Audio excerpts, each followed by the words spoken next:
Thank you very much, Chairperson, for giving me the floor, and thank you for the organizers for giving time to this extremely important area of work, which requires much more attention than what we have been able to give so far. I'm also very fortunate to have already listened to some of the work done by OECD, by the European Agency for Safety and Health, and also by the Mental Health Commission of Canada. All three kinds of work I have admired and respected a lot.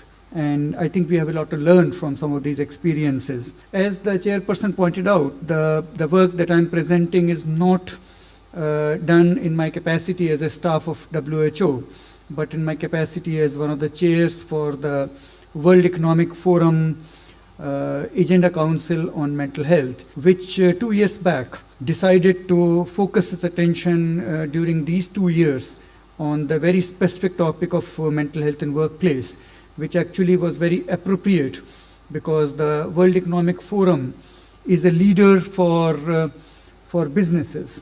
And I think we have had a considerable amount of discussion within the health sector. Of course, much more needs to be done, but definitely not as much in the business circles, which are very important to stakeholders, and we thought this was a good opportunity to involve the businesses and the employers in a sense that they can see good value for mental health within the task that they are trying to do. It's not that they should be doing a charity. It's that they should see the value in it and see in what way they could contribute to their own business objectives by paying attention to this area of work. So the simple guide, and it's a very simple guide, so in fact I want to save some time from this panel, so I'll be perhaps much shorter than the time allocated to me, is 7 actions towards a mentally healthy organization, and it's a guide which is sponsored by the WEF. Action 1, be aware of the workplace environment and how it can be adapted to promote better mental health for you, your colleagues, and the organization. All three are important stakeholders. The person who's reading this, for the colleagues, and for the organization as a whole.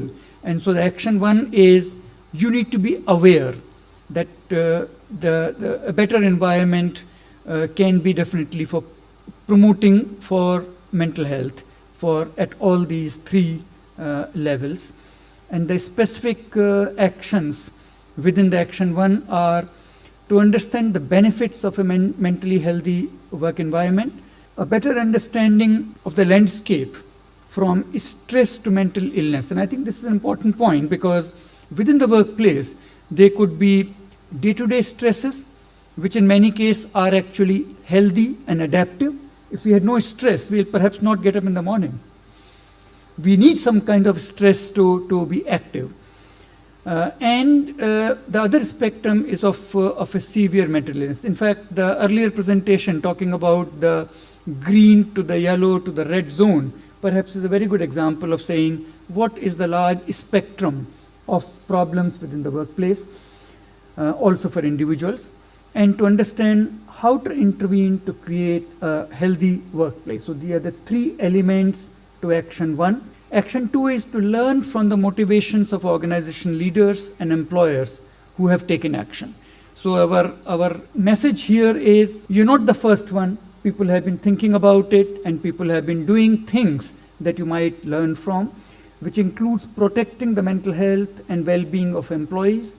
Also to recognize that it is the right thing to do from several aspects. Employee engagement and reputational benefits are definitely very good. In fact, the organizations that take mental health as an important element perhaps have a very high reputational benefit. They benefit by being good employers, which is of course a value to them, but also cost and liability management. Many organizations actually save a lot of cost by paying attention to mental health and decrease the liability for many kind of benefits that they will be doing if they did not take care of mental health in the beginning. And in some cases, employers have calculated the return on investment for the company. And there are some very good case studies available, some of them actually from Canada, which has been in the forefront of this area of work, to say how does it benefit your company on its bottom line? Action 3, don't reinvent the wheel. Be aware of other companies who have taken action and how. And in this section, we have a number of case studies from several organizations. Of course, the list is short, but there are many other organizations which have done that. But here are a few examples in brief, but also the link takes you to the more detailed examples where you can learn about what other companies have done and maybe pick up some elements that you may like to use in your own organization. Action 4 is to understand the opportunities and the needs for yourself, your colleagues, in helping develop better policies for workplace mental health. This action 4 is for employers, and it has the following elements. It has just as an example, we have taken the European Network for Workplace Health Promotion questionnaire to focus on key workplace issues.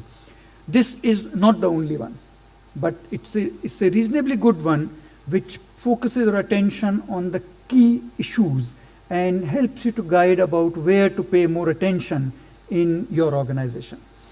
Action 5 is to take practical steps to help your organization. Up to Action 4 was better understanding and knowledge, and Action 5 is to take practical steps which an organization should take to help in the mental health area. And this is a whole series of resources. The whole guide is online, and when you click on some of these links, you go to educational material, diagnostic tools, mental health and well-being interventions, mental health and well-being strategies which have been used by many companies, and to manage a good mental health and well-being culture.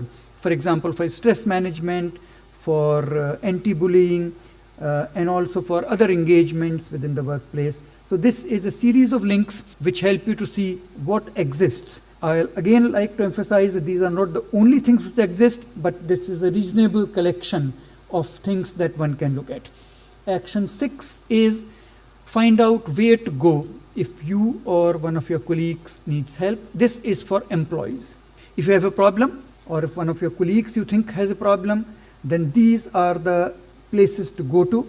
And again, it has educational material, diagnostic tools, some interventions, some strategies, and some other helpful resources which an employee can directly use, even if in that organization there is not a systematic program for mental health.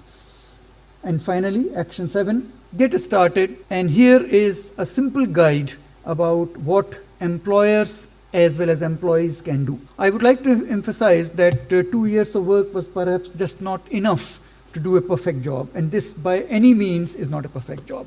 But the idea is to provide at least some information so that people can get on and learn as to what has been done in the past and what they in their organizations or as an employee they can do themselves.